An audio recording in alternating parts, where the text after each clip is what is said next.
Today, being financially free at 43, what's that mindset that kept you chasing this dream? That separation of need and want was not there at that point of time. But later, as I grew up, the differentiation became very clear. What do I need and what do I want? Can you give us some framework on how you select stock? I bought that stock. It went up to 110. I sold it. I kept 10 pieces of it. That 10 stocks is now 55,000 per stock. Wow. In 2004, I had a Pulsar 150cc, newly bought. My friend, he got his Bullet and I just rode it for a kilometer. And I was like, I need this immediately. Within the next week, I had that. I took a loan. I sold off my Pulsar at a very low price. That was something that I really regret. If there is a 30-year-old out there who is working through figuring out his or her path to financial freedom, what would be your advice to him? First advice is that is where people get stuck up.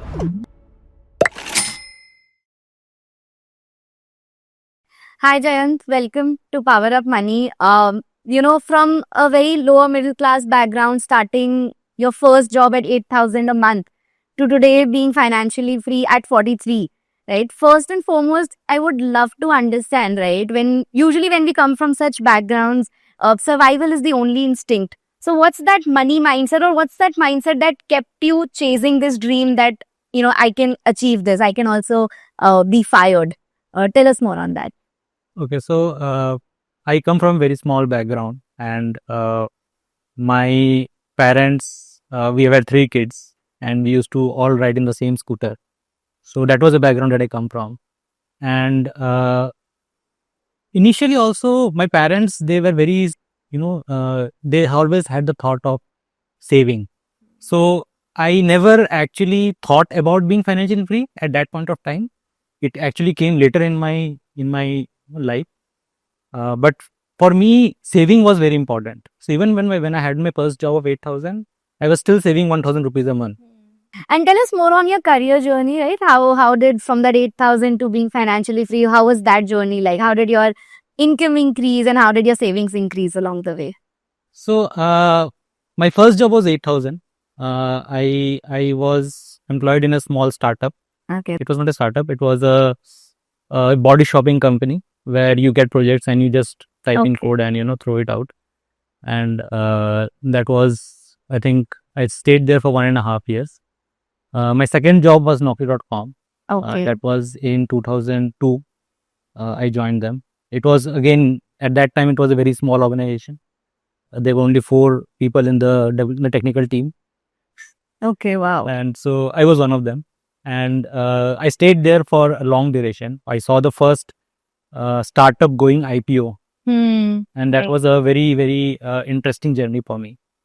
I stayed in Naukri for around, I think I stayed there till 2010. So around 8 years I stayed there. And later then I moved to another startup because I had that vision that, an IPO can make you rich. But not all startups are same. So the second startup that I joined, they let me go because I was too expensive for them. Okay. And the third startup, after that I joined another startup which was letsbuy.com. I'm not sure if you remember the name, but it was one of the startups which was bought over by Flipkart, and they bought it because they wanted to shut it down. Oh. Yeah. So that was the third startup fourth startup that I did. From there, I moved on to HT Media. I joined Shine.com. Shine.com, again, I stayed for 1.5 years. So in my journey of all these, Let's Buy was the point where I realized that I need to, jump companies. Okay. And the reason why was because when I joined Let's Buy, the founder over there, he told me that we are going to compete with Flipkart. That was the vision that he sold everybody who joined Let's Buy. And I was like, okay, so this is going to be big, right? Because you're competing with Flipkart. And then later, a year later, the guy sold the company to Flipkart, took his money and ran away. I mean, he didn't run away. He made his money and he exited. So that was the point where I thought that, it's all about making yourself free. And it's not about staying in a company for 2 years, 5 years. It's not dedicating your life to a company. It's about making your money and, moving on. This is what year? This was, I think, in 2011. So around 10, 11 years into work. Yes. That was the moment. Yes, 2000. Got it. And you switched multiple. Then after that, I made a rule, and this is the rule that I advocate to my whosoever I've come across who asks me, whether I should switch or not. There is a rule of 2 years and 5 years. Okay. So you stay in a company for either 2 years. If you cross the second year, you stay in 5 years. Okay. Because first year is when you actually start understanding what the company is doing. Second year is when you actually start implementing those ideas that you have, and you are at the peak of your energy, you are at the peak of your performance. And then once you cross the second year barrier, right, and you are into a third year, you only have 2 years left for a gratuity. You should not stay in a company beyond 5 years. It does not make sense. You stayed in Naukri for 8 years, right? That was my first company. The second time I joined Naukri, so after HT Media, I joined Naukri again. Okay. And I stayed there for 4 years, 8 months. Just short of 5. No. So the gratuity becomes eligible after 270 days. Okay. So I took my gratuity and I left. And then I joined in Indian Express. That was the transition where I moved into leadership role. Okay. I stayed there for 8 months, and I got an opportunity with JP Morgan Chase. JP Morgan Chase, I joined, I stayed there for again 1.5 years. Then COVID happened. In the middle of the COVID, I got another offer from DBS Bank as an SVP.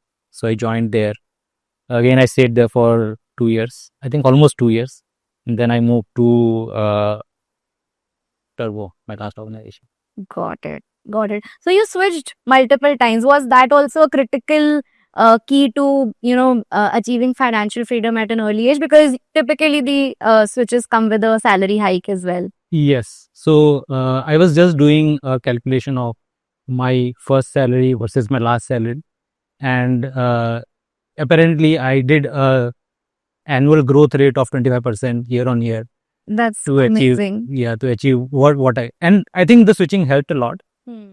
Because each jump gives you at least a 30% hike, and there can be more depending upon how you bargain with the employees and with the HR and everybody. Got it. So would you recommend that to I would highly a 30-year-old? I would highly recommend. Nowadays, every organization is trying to make money, and why should the employee not make money out of it? Jan seva to nahi. Bilkul. And you mentioned, I think there was a phase where you felt like IPO is the way to win big, and you have been with the big, like the first startup, which is Naukri, right? So how has your experience been? We were also talking about how ESOPs helped you, buy your home and your car. So tell us more on how the ESOPs work and how is the liquidity and taxes around it. It's still a very gray area. When I was with Naukri, ESOPs was one way in which they were actually attracting talent and retaining talent. And I got a lot of ESOPs because I was one of the initial employees. I made a mistake over there. I should have held on to that ESOPs. If I would have held on, I might have invested in your company today.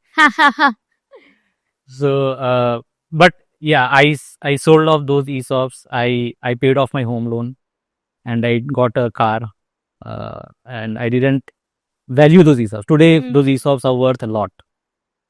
So if you come to the fact of how ESOPs are actually realized, so there is a vesting period. It depends upon how much time you want to stay. You have to stay with the company so that your ESOPs are actually, so that you can exercise those ESOPs. Correct.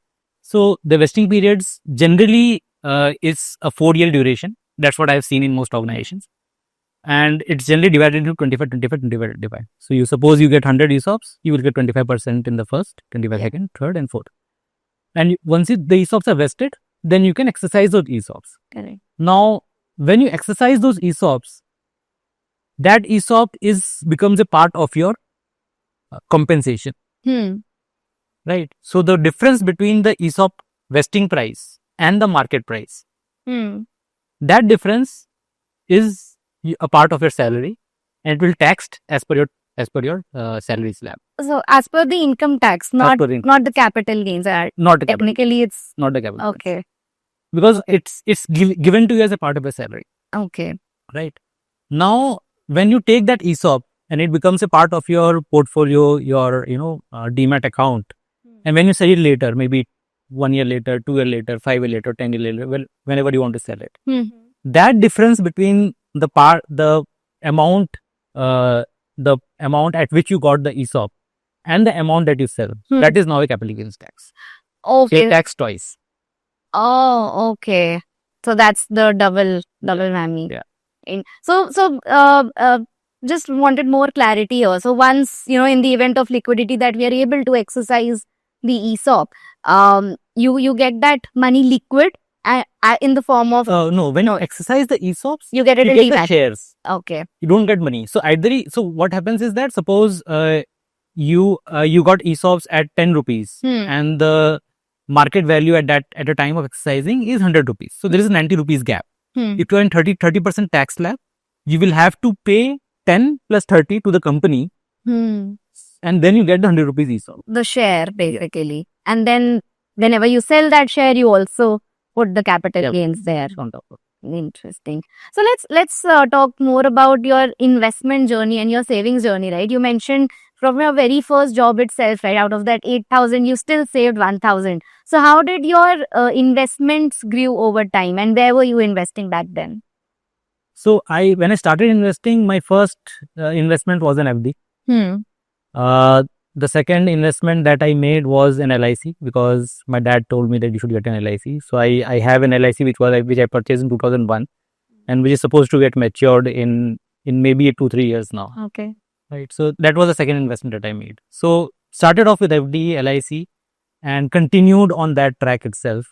I think before the IPO, before Naukri's IPO, I never had actually seen the market. I had never had seen the equity market. And even after the IPO, even after making money from the ESOPs, I never started investing in mutual funds. Okay. I was still going through the FD, and there used to be something called fixed maturity plans. I used to invest in those, and it was all debt. Then I think one of my colleagues, he told me that you should invest in mutual funds. Right. So I took a mutual fund, and it was a sectoral mutual fund, and it actually flopped.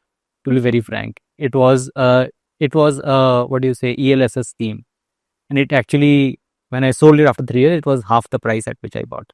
Okay. So it was a sectoral mutual fund, so they are unpredictable. Then I think in 2012, when I exited Let's Buy and I joined HT Media, at that time I was having a discussion with a few of my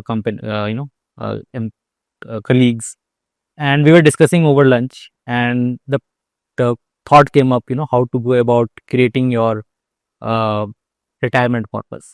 How much money would you need for retirement?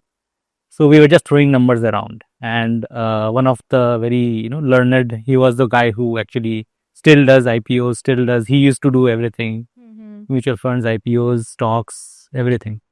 And he was the guy who told me that you should invest in mutual funds, and you should plan for a 5 CR corpus. That was the number he gave me. Okay. 5 CR is the number you need. And I told him, how did you come to this number of 5 CR? So he told me, see, you have 2 kids, so 1 CR per kid. Okay. And you need at least 3 CR for retirement.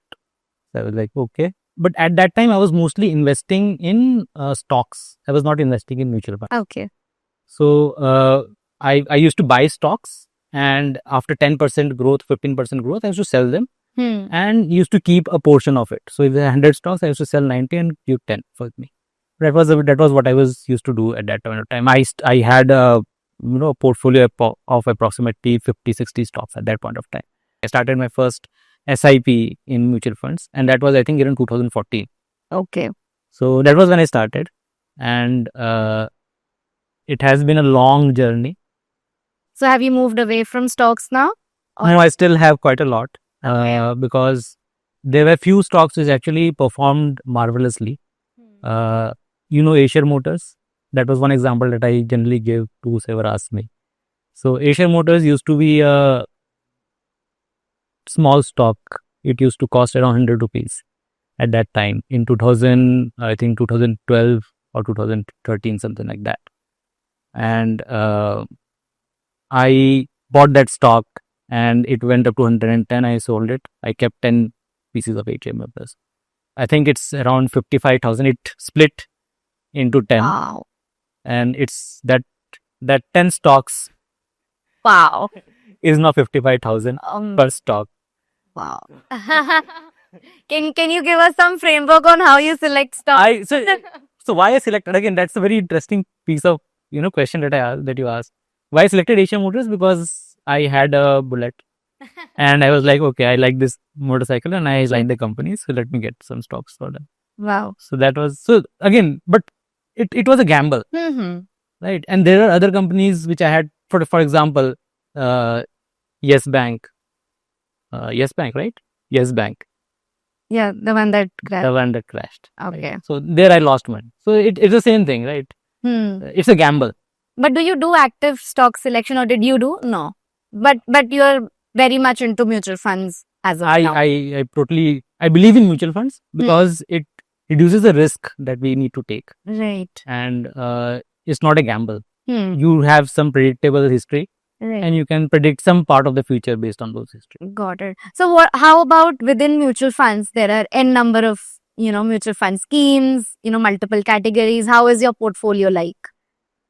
So the portfolio is, it was very distributed.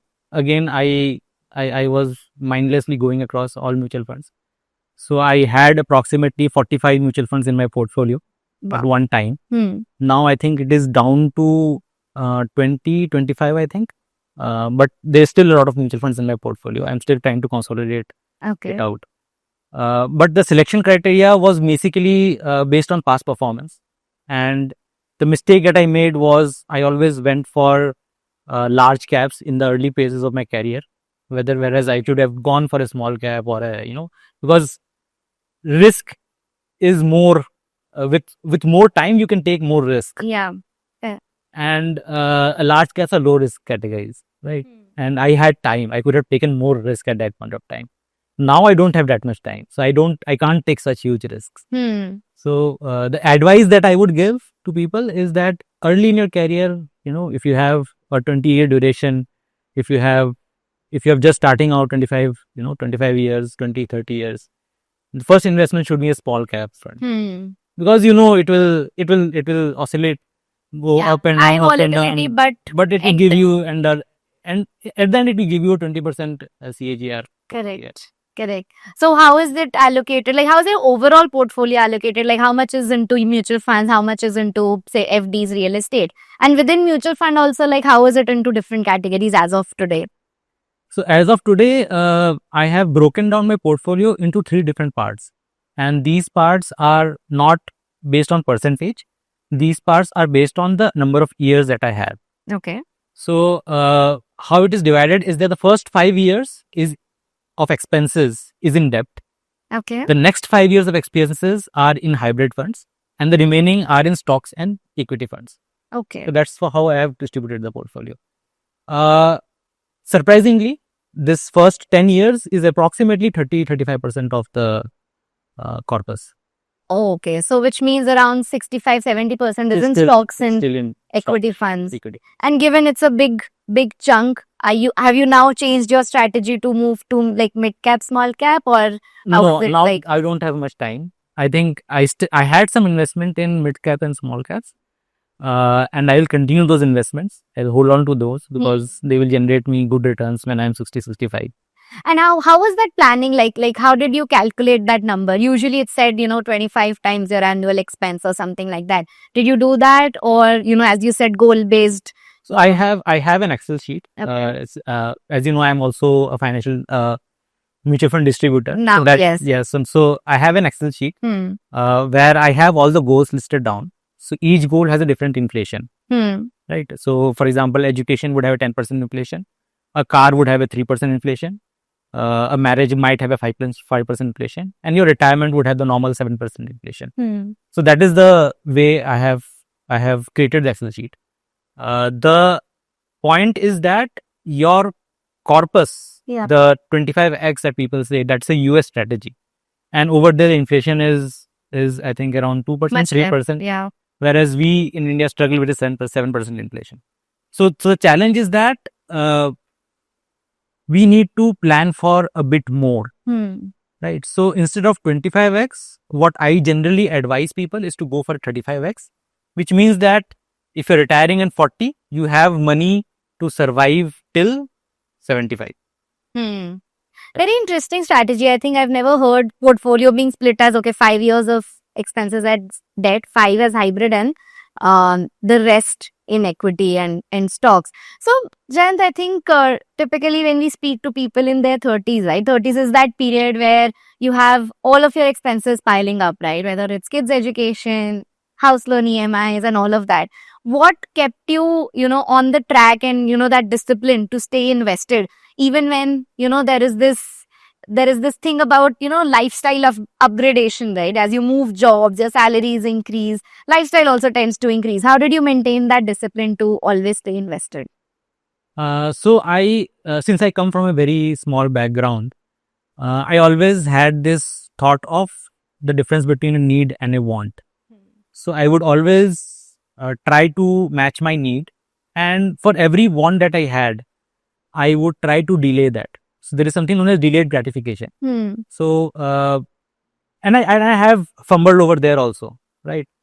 I'll tell you a bit of background so that you understand and how I moved into that direction. So in 2004 or 2005, that was my second job, and I had a Pulsar 150cc at that point of time, newly bought, I think 6-8 months old, and my friend, he got his Bullet, and I just rode it for a kilometer, and I was like, I need this immediately. So I went across, I called all the dealers in NCR, and within the next week I had that. Okay. I took a loan, I sold off my Pulsar at a very low price, at a very depreciation. I like, take it, I don't want it, right? And that was something that I really regret, because it was more for my enjoyment. It was an emotional decision. It was more for my enjoyment. So that separation of need and want was not there at that point of time. But later, as I grew up, as I matured, and after my marriage and the kids, the differentiation became very clear. What do I need and what do I want? So whenever I think about an iPhone, I still have a 20K phone, right? I use it for 2 or 3 years and then I throw it away and get a new one. I never, all my friends, they have iPhones, right?